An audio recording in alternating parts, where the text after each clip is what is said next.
পায় নাই সে কখনো উপলব্ধি করতে পারবে না আসলে কষ্ট জিনিসটা কি। আমি রুমি সরকার ছোটবেলা থেকে একটু পরিপাটি ছিলাম। জীবনের দুঃখ কাকে বলে, কষ্ট কাকে বলে কখনো টের পাই নাই। 2017 সালের ছোট আগস্টের 20 তারিখে আমি আমার বাবাটাকে হারাই।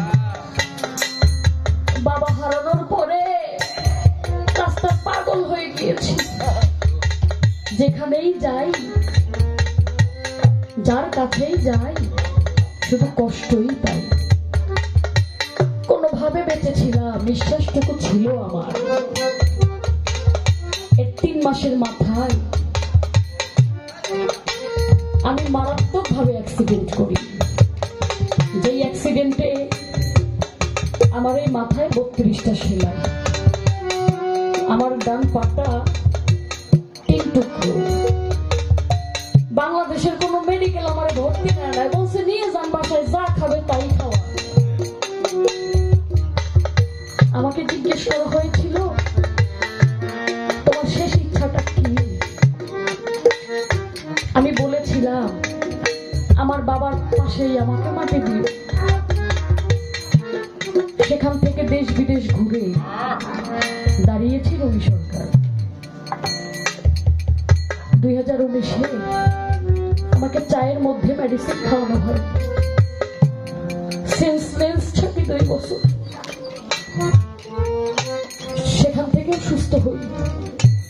2020-এ আমার গলা বান মারা হয় যাতে আমি আর গান না গাইতে পারি। সেখান থেকেও সুস্থ হই। 2021-এ আমার জুতা বান মারা হয় যাতে আমি রাস্তায় রাস্তায় ঘুরি, মানুষ আমাকে পাগল বলে ধিক্কার জানাবে। সেখান থেকেও আমার মহান মালিক আমাকে সুস্থ করে আজকে রুমি সরকার মঞ্চে দাঁড় করিয়েছে। আমি যে মালিককে কিভাবে শুকরিয়া জ্ঞাপন করব, কোন ভাবে ডাকবো, কিভাবে তার শুকরিয়া আদায় করব, সেটা আমি রুমি সরকার, সেই ভাষাটুকু আমার জানা নাই। আজকে অনেক শিল্পী বাংলাদেশি গান করে,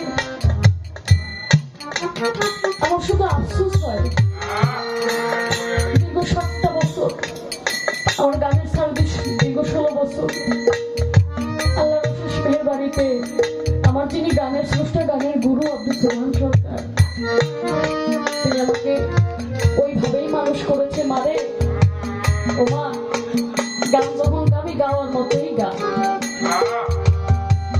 কিন্তু আমি এই যে আমার ভিতরে কি আছে এটা প্রকাশ করার সুযোগ ওরা আমাকে দেয় নাই, আমাকে নিঃস্ব করে দিচ্ছে। তারপরও আলহামদুলিল্লাহ এই জন্য অনেক গান গাইছি সারা রাত্র। আজকে এই যে লাল শাড়ি, লাল লিপস্টিক, সাজুগুজু, পরিপাটি, কিন্তু আমার ভিতরটা যে আমি যে কেমন আছি এটা আমার মন থেকে কেউ বলতে পারে না।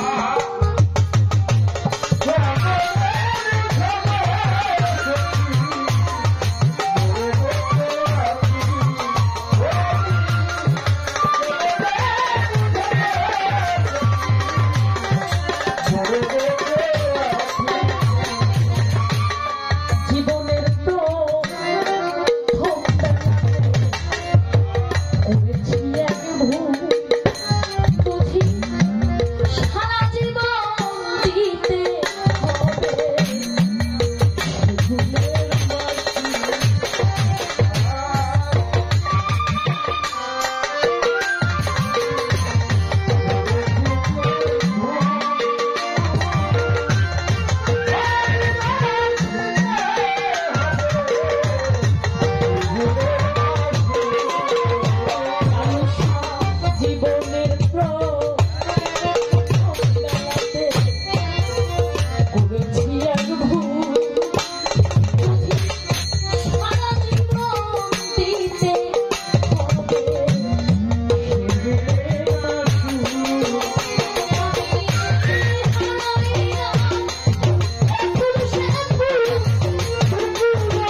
জীবনে কিছু না কিছু অপূরণ থেকে যায়।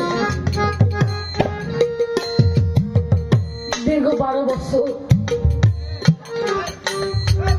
যার স্থানে থেকে আমি গান শিখেছি, আমি রুমি সরকার হয়েছি, আমার ওস্তাদ সুবন সরকার। তিনি মারা যাওয়া 20-25 দিন আগে আমি তার কাছে যাই। আমি কাকা ডাকতাম, আমি বলতাম কাকা, ও কাকা। কথা বলতে পারতো না, সেন্সলেস হয়ে গেছে। কাকা, আমার প্রতি কোনো কষ্ট আছে? আমার প্রতি কোনো দাবি আছে বাজার?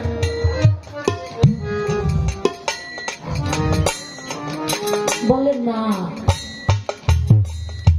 আবারও জিজ্ঞেস করি, আমার প্রতি কোনো কষ্ট আছে? আমার প্রতি কোনো দাবি আছে আপনার? আবারও বলেন না রে মা। আবারও যখন জিজ্ঞেস করলাম, কাকা ছোট কাকা আমি রুমি, কিন্তু আমার প্রতি আপনার কোনো কষ্ট আছে? বলেন না রে মা। কিন্তু একটু দীর্ঘ শ্বাস নিয়ে কথাটা বলেছে। তার কারণ আমাকে যেভাবে তিনি তৈরি করে গিয়েছে, আমার পরিপূর্ণতা তিনি দেখা যাইতে পারলেন না। এটাই তার জীবনে বড় কষ্ট ছিল।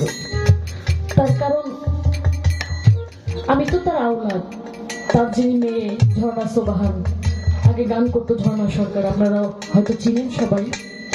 সে এখন গান ছেড়ে দিয়ে বিদেশে সেট হয়ে গেছে, ইংল্যান্ডে আছে।